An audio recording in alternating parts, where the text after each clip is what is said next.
अस्सलाम वालेकुम, I am Farhan Mir, welcome back to our channel. काफी लोगों की क्वेरीज दोस्तों मुझे आईएक्स पे आती है। कुछ लोग आईएक्स को ऊपर लेके फंस चुके हैं, कुछ लोग आईएक्स में फ्रेश एंट्री करना चाहते हैं, कुछ लोग ये समझते हैं कि आईएक्स एक पोटेंशियल मल्टी बैगर है और कुछ लोगों का ऐसा मानना है कि आईएक्स एक वेल्थ डिस्ट्रॉयर है।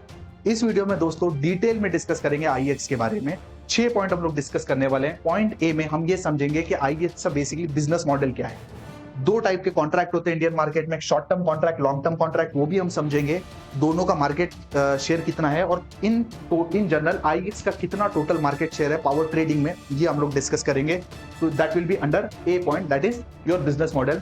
बी पॉइंट में हम लोग दोस्तों ये समझेंगे कि जो आईएक्स का स्टॉक जो मार्च 2020 से अक्टूबर 2021 1.5 साल में स्टॉक 40 रुपए से 300 रुपए हुआ, ऐसा क्यों हुआ, उसके 3 रीजन हम लोग डिस्कस करने वाले हैं। और उसके बाद अक्टूबर 2021 के बाद से 300 रुपए का स्टॉक गिर के 140 रुपए क्यों हो गया, उसके भी 3 रीजन हम लोग यहाँ पे डिस्कस करने वाले हैं। This will be our discussion B.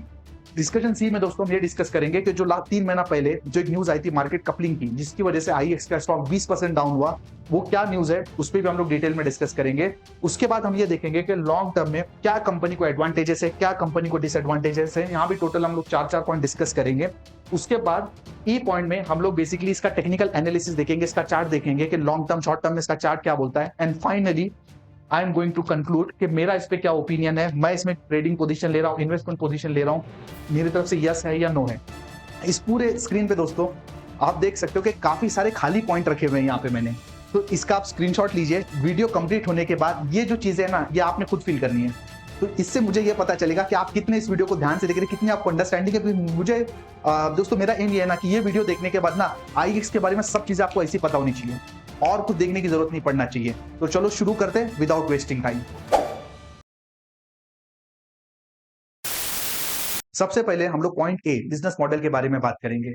आईएक्स एक पावर ट्रेडिंग एक्सचेंज है। एक्सचेंज पे बेसिकली ट्रेडिंग होती है, तो आईएक्स पे पावर ट्रेड होता है। जैसे हम अगर नॉर्मल एक्सचेंज की बात करें बीएससी और एनएससी, वहां पे क्या ट्रेड होता है, शेयर्स। वैसे ही अगर आईएक्स पे आप देखेंगे तो यहाँ पे पावर ट्रेड होता है। जब भी ट्रेडिंग की बात करें, दो पार्टी जरूरी है, एक होता है बायर, एक होता है सेलर। अब इन केस ऑफ आईएक्स जो सेलर है वो पावर बनाने वाली कंपनियां हैं। जैसे एनटीपीसी का एग्जांपल यहाँ पे है, अडानी पावर हो गया, टाटा पावर हो गया। जो बड़ी बड़ी कंपनियां जो पावर बनाती हैं, ये अपने पावर को डायरेक्टली आपके घर तक नहीं पहुंचाती है। ये जो पावर बनता है ये आईएक्स के थ्रू, एक एक्सचेंज के थ्रू पहले तो पावर डिस्ट्रीब्यूटर कंपनी तक जाता है और पावर डिस्ट्रीब्यूटर कंपनी इस पावर को एंड यूजर तक सप्लाई करती है।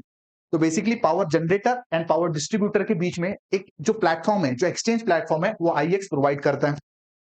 अब अगर पावर के कॉन्ट्रैक्ट की बात करें, जो बायर और सेलर के बीच में जो कॉन्ट्रैक्ट बनता है, वो उसका ड्यूरेशन की अगर आप बात करें तो 3 टाइप के कॉन्ट्रैक्ट रहते हैं। एक होता है आपका लॉन्ग टर्म कॉन्ट्रैक्ट, एक होता है आपका मीडियम टर्म कॉन्ट्रैक्ट और एक होता है आपका शॉर्ट टर्म कॉन्ट्रैक्ट।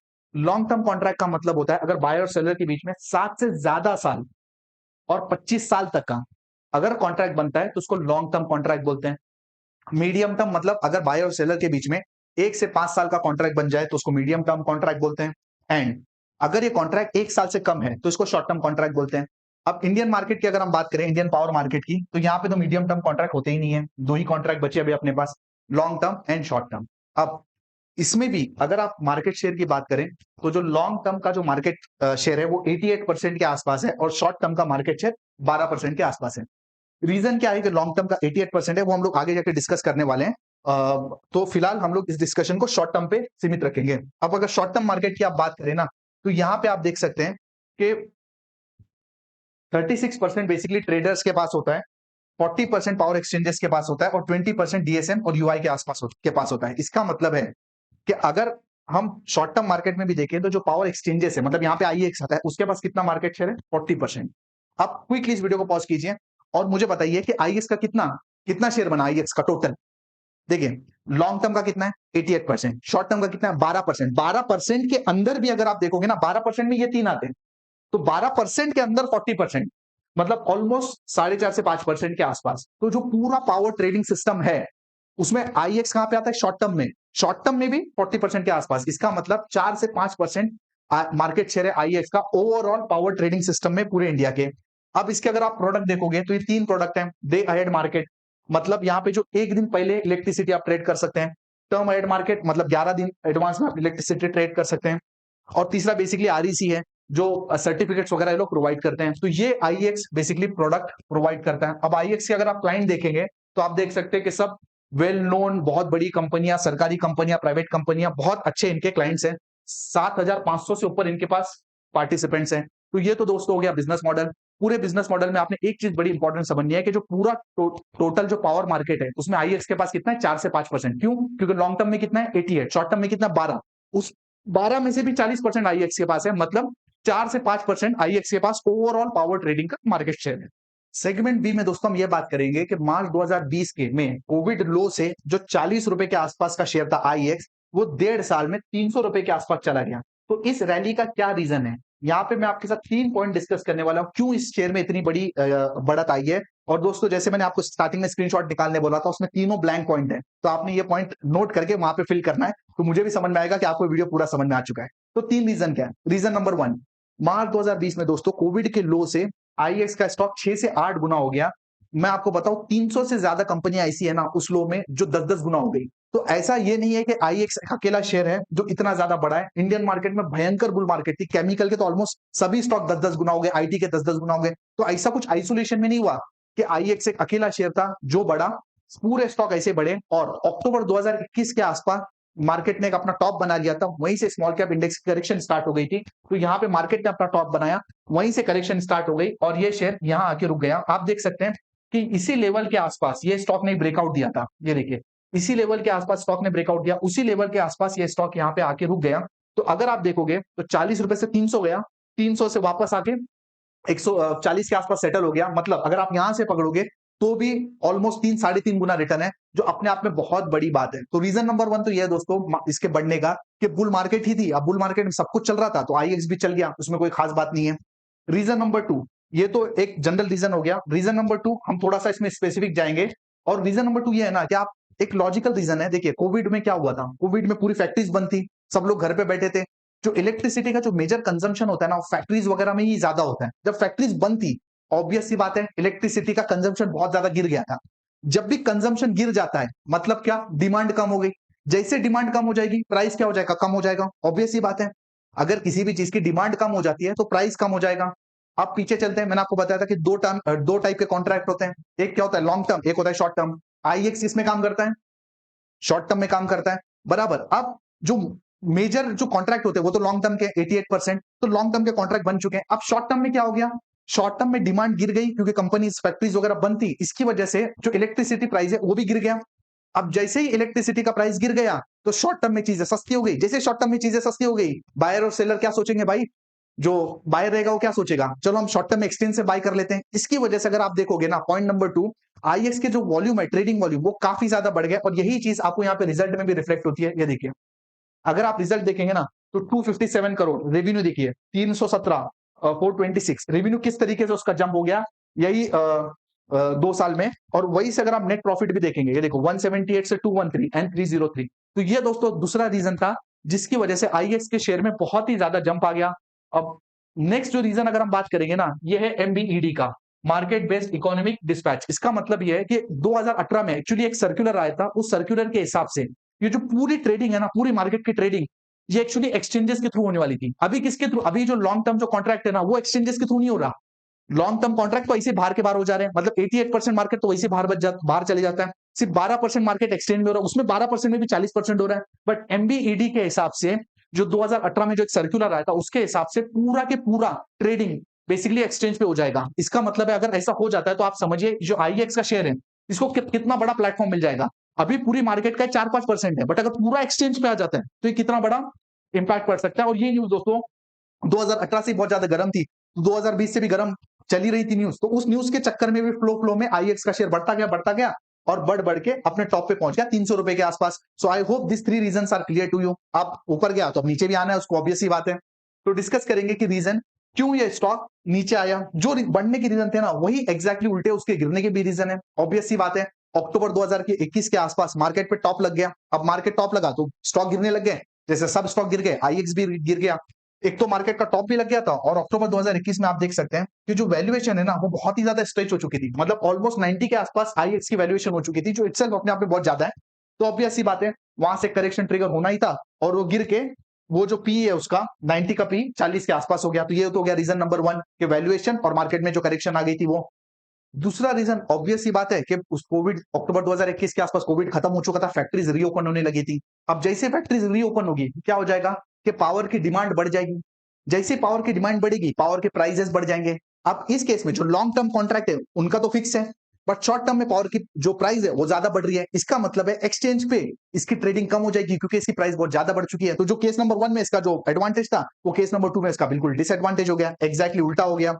नेक्स्ट चीज देखेंगे ना, जो रीजन नंबर 3 है, रीजन नंबर 3 में अगर आप देखो, जो प्रोमोटर है उन्होंने बहुत, जो एफआईज है उन्होंने हेवी सेलिंग की थी। आप ये आईएक्स का अगर आप टॉप देखेंगे तो अक्टूबर 2021 के आसपास इसका टॉप लगा हुआ है, और यहां से आप देखिए अक्टूबर 2021 से ये एक्चुअली अपने आप में एक आईएक्स के लिए बहुत ही ज्यादा निगेटिव पॉइंट है। ओवरऑल भी अगर आप देखेंगे तो ये देखिए, ये अक्टूबर 2021 के आसपास, मतलब इसके आसपास आप देखिए कि जो एफआईज थे, जो गोरे थे, उनकी जो होल्डिंग थी ना वो 37% के आसपास थी, और इन्होंने कंटिन्यूअसली बेचा है। ये देखिए वो 37 की 17% होल्डिंग पे आ गई। तो ये इटसेल्फ, अगर एफआईएस बेच रहे हैं तो ये इटसेल्फ अपने आप में बहुत ही नेगेटिव न्यूज है। और ऑब्वियस सी बात है, जब इतनी सारी, लास्ट वीडियो में जैसे मैंने आपके साथ डिस्कस किया था एमटार वाले में, वो आपने वीडियो नहीं देखा तो उसका लिंक भी डिस्क्रिप्शन में डाल दूंगा, उससे जरूर चेकआउट कीजिए।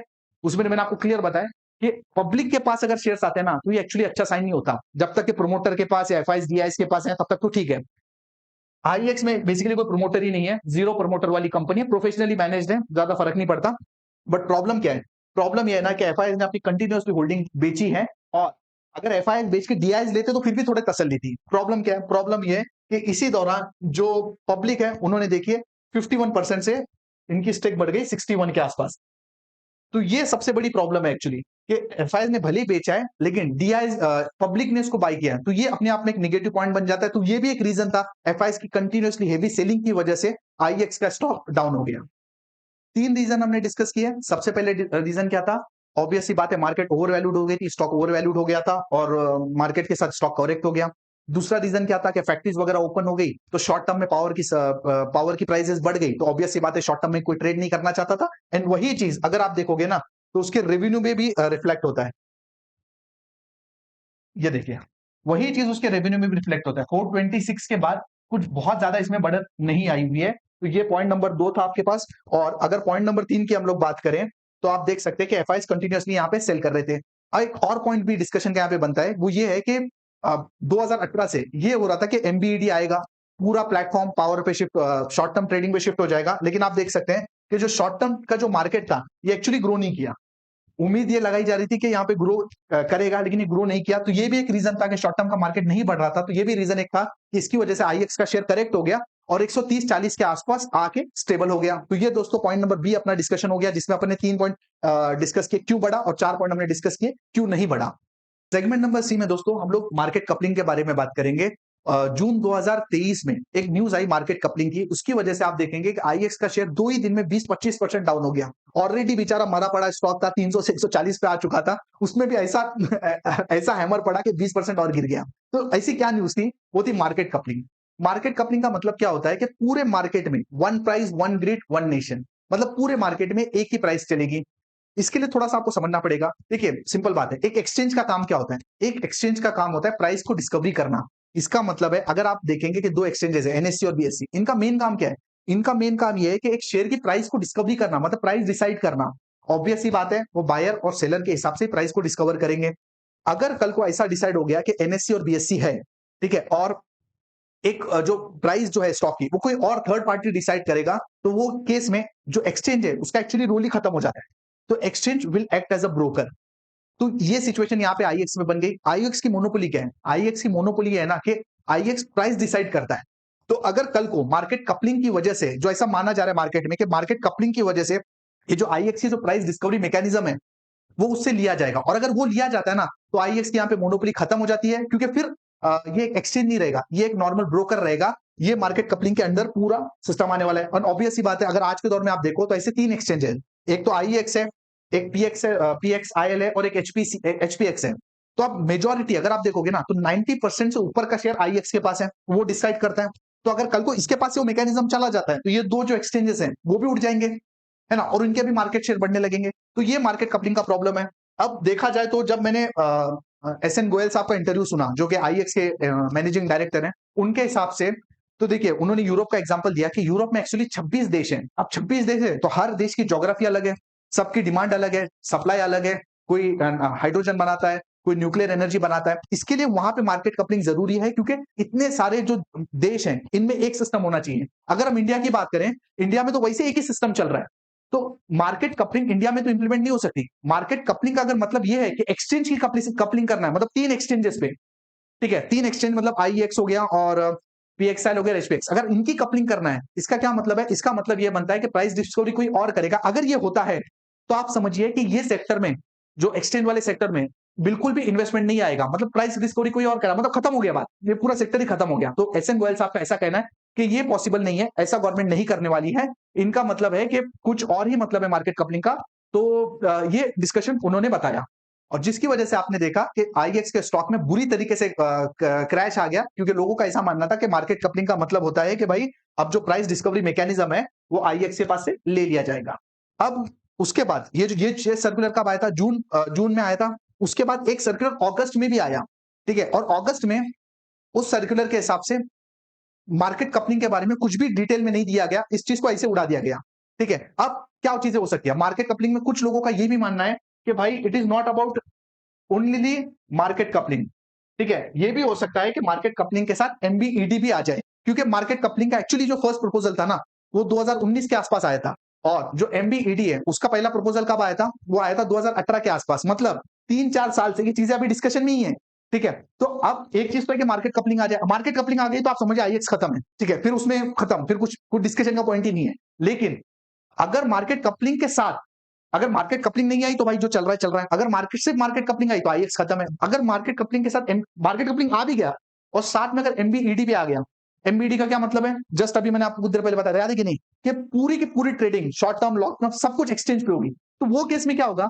वो केस में ऑब्वियस सी बात है, मार्केट कपलिंग आ गया मतलब जो प्राइस डिस्कवरी है वो तो बची नहीं है, लेकिन फिर भी इतना बड़ा मार्केट बन जाएगा ना, तो ऑब्वियस सी बात है जो डोमिनेंट प्लेयर है, जो लीडर है, वो तो हमेशा गेन करेगा ही। जैसे अगर मैं मैगी का एग्जांपल दूं तो ऑब्वियस सी बात है नेस्ले तो चलता ही है, लेकिन अगर उसमें आईटीसी भी आ गया, सनफीस्ट भी आ गया, वो भी चली जाते हैं ना। तो अगर दोनों इंप्लीमेंट होते हैं तब भी आईएक्स के लिए थम्स अप है। सिर्फ मार्केट कपलिंग आ गया तो आईएक्स तो खत्म है, और सिर्फ एमपीईडी आ गया तब तो आईएक्स की चांदी ही चांदी है। तो ये कंप्लीट डिस्कशन है दोस्तों मार्केट कपलिंग के बारे में।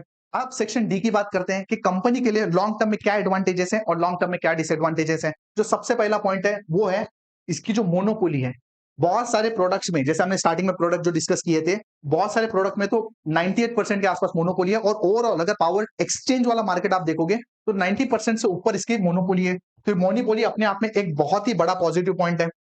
पॉइंट नंबर 2, ये पॉइंट अगेन आप नोट कीजिए क्योंकि स्क्रीनशॉट में सब चीजें खाली रखी हुई हैं। मोनोपोली है। पॉइंट नंबर 2 की अगर आप बात करें ना, तो एक्सचेंज पे अगर आप देखोगे तो सिर्फ और सिर्फ इंडिया में 4% ट्रेड होता है, ठीक है, मतलब ओवरऑल 4% ट्रेड होता है। जैसे हमने अभी आपको बताया 4 से 5% एक्सचेंज पे ट्रेड होता है शॉर्ट टर्म वाले में, बाकी तो लॉन्ग टर्म है।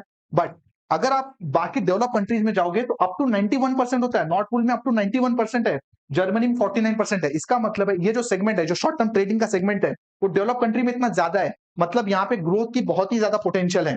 अब और जैसे जैसे एक पर कैपिटा इनकम बढ़ती है ना, वैसे वैसे इलेक्ट्रिसिटी का कंजम्पशन बढ़ता है। आप देखिए इंडिया में जो पर कैपिटा इलेक्ट्रिसिटी कंजम्पशन है वो सिर्फ और सिर्फ 1100 यूनिट के आसपास है, जो कि डेवलप कंट्री में ऑलमोस्ट उससे 10 टाइम्स ज्यादा है।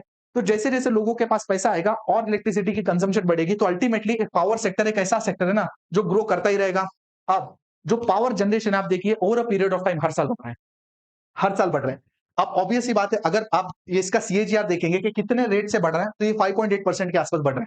पावर सेक्टर आप समझिए कि जो देश है ना उसकी जीडीपी के हिसाब से ही बढ़ता है, बहुत ज्यादा नहीं बढ़ सकता। तो देश की जीडीपी 6-7-8% बढ़ती है, वैसा पावर सेक्टर बढ़ रहा है, तो ये तो ठीक है। बट आप समझिए मतलब इतना ही ये आई ग्रो करने का चांस नहीं है। ये तो है 6-7-8%, बट जो मार्केट शेयर कैप्चर करेगा, कभी एमबीईडी आ गया, ठीक है, या फिर शॉर्ट टर्म मार्केट का अगर जैसे जैसे बढ़ेगा ना, ऑब्वियस सी बात है उसकी मोनोपोली है, तो ये उसके लिए एक बहुत बड़ा एडवांटेज का पॉइंट बन जाता है। तो एडवांटेज में सबसे पहले तो हमने देखा उसकी मोनोपोली है।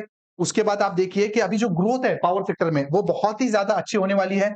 एंड जो तीसरा पॉइंट है वो आपका है कि जो इलेक्ट्रिसिटी जो सेक्टर है वो 5.8% से ग्रो हो रहा है। अब दोस्तों ये जो चीज थी ये बहुत ही इंपॉर्टेंट पॉइंट है आपके लिए। जो लॉन्ग टर्म कॉन्ट्रैक्ट है वो 88% के आसपास है। अब एमबीईडी में ऐसा क्यों कह रहे हैं कि जो लॉन्ग टर्म कॉन्ट्रैक्ट है वो आगे चल के शॉर्ट टर्म बनेंगे? उसका रीजन क्या है? देखो लॉन्ग टर्म कॉन्ट्रैक्ट बनते क्यों थे? लॉन्ग टर्म कॉन्ट्रैक्ट बनने का ये रीजन था ना कि इंडिया में पहले ना पावर की सप्लाई, पावर की शॉर्टेज थी। तो ऐसे में क्या हो जाता था कि अगर कॉन्ट्रैक्ट नहीं बने तो जो डिस्ट्रीब्यूशन कंपनी है उसके पावर नहीं होती थी, तो वो एंड यूजर को कैसे प्रोवाइड करेगी? इसके लिए डिस्ट्रीब्यूशन कंपनी सेफ रहने के लिए पावर बनाने वाली कंपनी से पहले 25 साल का कॉन्ट्रैक्ट कर लेती थी। तो इसमें एक्चुअली बहुत बड़ी प्रॉब्लम है। प्रॉब्लम ये है ना कि एक डिस्ट्रीब्यूशन कंपनी या फिर एंड यूजर की जो पावर जो रिक्वायरमेंट होती है ना, वो बहुत ज्यादा फ्लक्चुएशन में रहती है। ठीक है, तो वो तो एक इश्यू है। बट इसमें कैसा था कि क्यों ऐसा करते थे लोग, क्योंकि टाइम पे जब इनको पावर चाहिए था तब इनको पावर मिलता नहीं था। अब यहाँ पे देखिए ये जो प्रॉब्लम है ना, जो कंजेशन का, कि पावर नहीं मिल रहा है, ये over a period of time कितना ड्रास्टिकली कम हो रहा है। इसका मतलब है सिर्फ ये लोग अगर लॉन्ग टर्म कॉन्ट्रैक्ट नहीं भी बनाते हैं तो आज के दौर में इतना ज्यादा इनको इश्यू नहीं है जैसे जितना इनको पहले इनको इश्यू हुआ करता था। अब आप देखिए ये लोग लॉन्ग टर्म कॉन्ट्रैक्ट तो बनाते हैं, लेकिन इनका जो बेस है ना वो ये है, किसी मंथ इनको ज्यादा पावर लगता है, किसी मंथ इनको कम पावर लगता है। अब जब ज्यादा पावर इनको लगता है तो ये क्या करेंगे, ठीक है, और कम पावर इनको लगता है तो क्या करेंगे। इसलिए एक बेटर सिस्टम ऐसा ऐसा समझाया जा रहा है कि जो बेस जो रिक्वायरमेंट है ना, उतनी पावर तो आप लॉन्ग टर्म में कॉन्ट्रैक्ट कर लो, ठीक है, और जो फ्लक्चुएशन पावर है वो आप शॉर्ट टर्म में कॉन्ट्रैक्ट कर लो। तो ये भी अपने आप में एक पॉइंट बनता है, पॉजिटिव पॉइंट बन जाता है। अब इनफैक्ट जो डिस्ट्रीब्यूटर कंपनी है वो तो क्लेम भी कर रही है, उनके कुछ स्टेटमेंट भी आए कि भाई शॉर्ट टर्म ट्रेडिंग करके हमको ज्यादा फायदा हो रहा है, क्योंकि लॉन्ग टर्म में जो प्रॉब्लम आ रही है वो शॉर्ट टर्म में जब भी लोग सस्ती हो जाती है थोड़ा बहुत पावर खरीद लेते हैं। तो इस तरीके से वो लोग भी ये कह रहे हैं कि उनके लिए काफी प्रॉफिट काफी फायदा हो रहा है। तो 3 पॉइंट तो ये हो गए। अब अगर नेक्स्ट पॉइंट क्या है आपका, 14 पॉइंट अगर आप देखोगे ना, तो इसके जो रेशियोज है ना, एक्सीलेंट रेशियोज, मतलब नथिंग टू डिस्कस। अगर ये देखो आप एबिटा, एबिटा आप देखो कि हर साल 13% के आसपास बढ़ रहा है। ये देखिए 2013 से आप देखिए कंटिन्यूअसली इसका एबिटा बढ़ रहा है, एकदम परफेक्ट नंबर्स है, मतलब एकदम पिक्चर परफेक्ट नंबर्स है। प्रॉफिट देखिए हर साल, ये देखिए प्रॉफिट भी हर साल बढ़ रहा है, एकदम परफेक्ट। ये देखिए अगर आप इसके रिटर्न रेशियोज देखो, आरओई आरओसी, अगर लेटेस्ट में आप देखो 40% 45% के ऊपर आरओई आरओसी, ये return ratios excellent return ratios हैं। तो ये अपने आप में एक बहुत ही पॉजिटिव पॉइंट है। मतलब बेसिकली फंडामेंटल के तौर पे अगर आप देखोगे ना, तो आईएक्स में कुछ भी बुरा नहीं है। ये देखिए हर चीज आईएक्स के लिए परफेक्ट है। तो अगर आईएक्स के अगर मैं समरी कर दूं कि एडवांटेज पॉइंट क्या है, सबसे पहले तो इनके पास एक मोनोपोली है। दूसरा आप देखिए कि इंडिया में जो डिमांड है पावर की धीरे धीरे बढ़ रही है, और जो प्लेटफॉर्म है उस पर अभी जो ट्रेडिंग है वो सिर्फ 4% के आसपास है, जो कि डेवलप्ड देशों में बहुत ही ज्यादा है। उसके बाद अगर नेक्स्ट पॉइंट बोले तो जो लॉन्ग टर्म कॉन्ट्रैक्ट है उसमें एक्चुअली कुछ डिसएडवांटेजेस है जो शॉर्ट टर्म कॉन्ट्रैक्ट के फेवर में जा रहा है। उसके बाद नेक्स्ट पॉइंट आप देखिए कि इसके जो रेशियोज हैं या इसके जो फंडामेंटल्स हैं ये बहुत ही स्ट्रांग है। ये 4 रीजन की वजह से आईएक्स एक बहुत अच्छा बेट दिखता है। बट ऑब्वियस सी बात है सिर्फ एडवांटेज नहीं है, एडवांटेज इसके साथ डिसएडवांटेज भी है। सबसे पहला डिसएडवांटेज क्या है, पहला डिसएडवांटेज दोस्तों ये है कि जो शॉर्ट टर्म मार्केट जो कि एक्सपेक्टेड टू ग्रो है वो एक्चुअली पिछले कुछ सालों से ग्रो नहीं हुआ है। इवेंचुअली इट विल ग्रो, लेकिन फिर वही बात है ना, कब ग्रो करेगा। 2009 से आप देखिए ओवरऑल अगर आप सीएजीआर देखते हैं तो सीएजीआर 17% के आसपास आता है 2005 से, लेकिन 2009-10 के आसपास से जो शॉर्ट टर्म मार्केट है वो उतना ज्यादा ग्रो नहीं किया हुआ है। ये एक्चुअली आईएक्स के लिए सबसे पहली प्रॉब्लम है।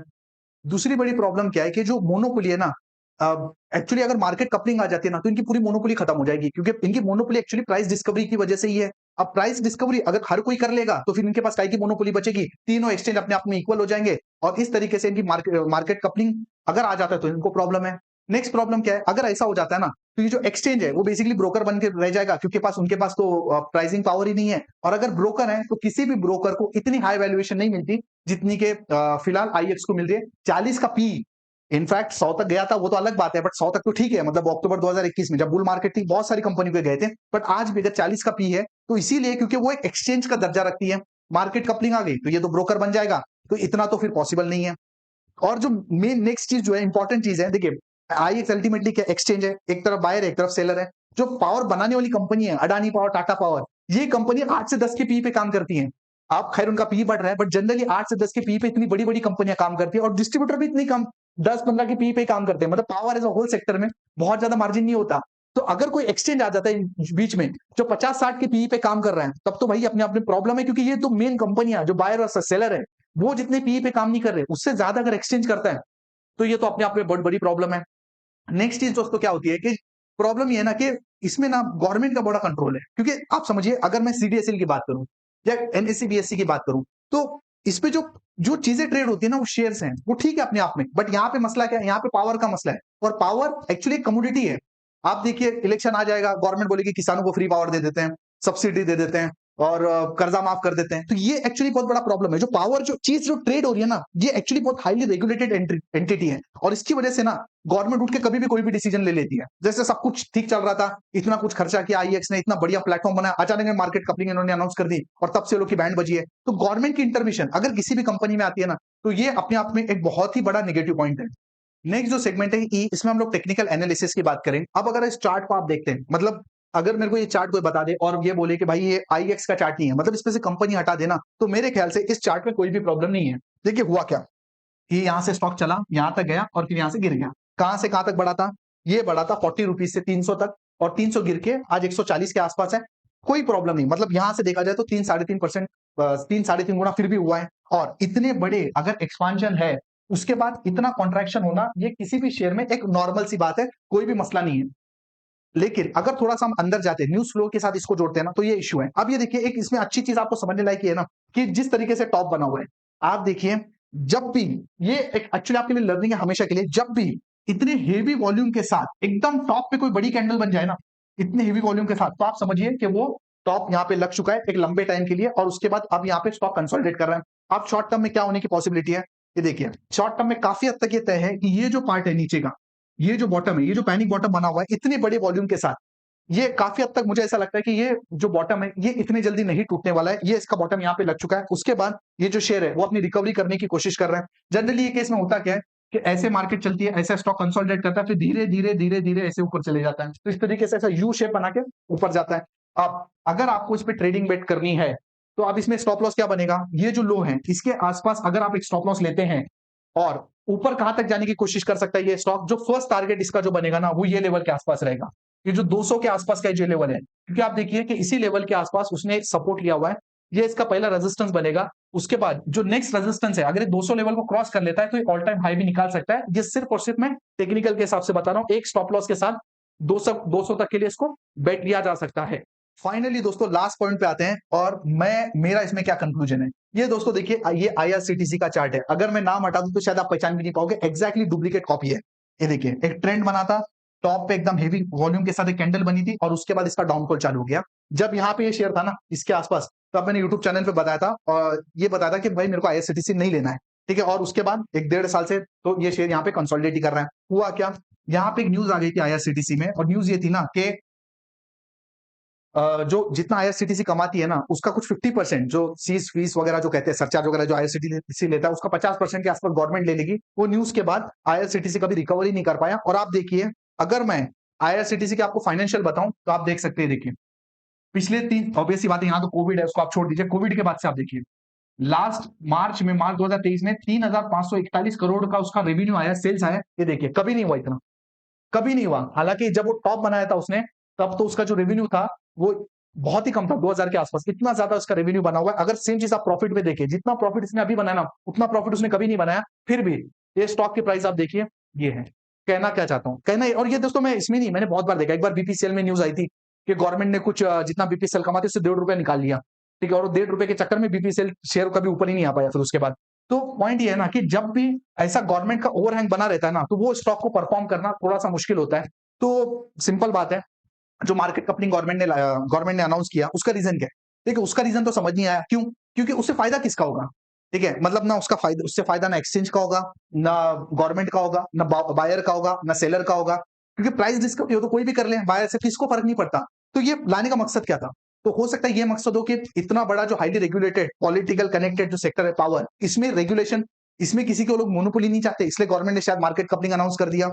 हो सकता है एमबीडी लाने का उनका इरादा हो कि पूरा सब कुछ हम लोग प्लेटफॉर्म पे ला देंगे। अब जब उनको ऐसा लाना है, तो हो सकता है इसलिए वो लोग चाह रहे होंगे कि भाई एक प्लेयर ना हो, बहुत सारे प्लेयर हो। तो I don't know what is the reason, but एक बात पक्की है कि अगर किसी भी शेयर में एक ओवरहैंग गवर्नमेंट का बना रहता है ना, तो वो शेयर बहुत परफॉर्म करे, इसके चांसेस तो कम होते हैं। तो मेरा फाइनल टेक क्या है? मेरा फाइनल टेक ये है ना दोस्तों, अगर आपको ट्रेडिंग करनी है, आप शौक से कीजिए, एक स्टॉप लॉस यहाँ पे लगाइए। स्टॉक में प्रॉब्लम नहीं है, स्टॉक वो भी ऊपर 200 के आसपास जाता हुआ मेरे को दिखता है। इनफैक्ट ये लेवल, और हो सकता है अपने ऑल टाइम हाई के आसपास भी जाए। बट अगर आप मेरे को बोलेंगे इन्वेस्टमेंट में ऑब्वियस ही बात है, 15-20 कंपनियां मेरे को लेनी है।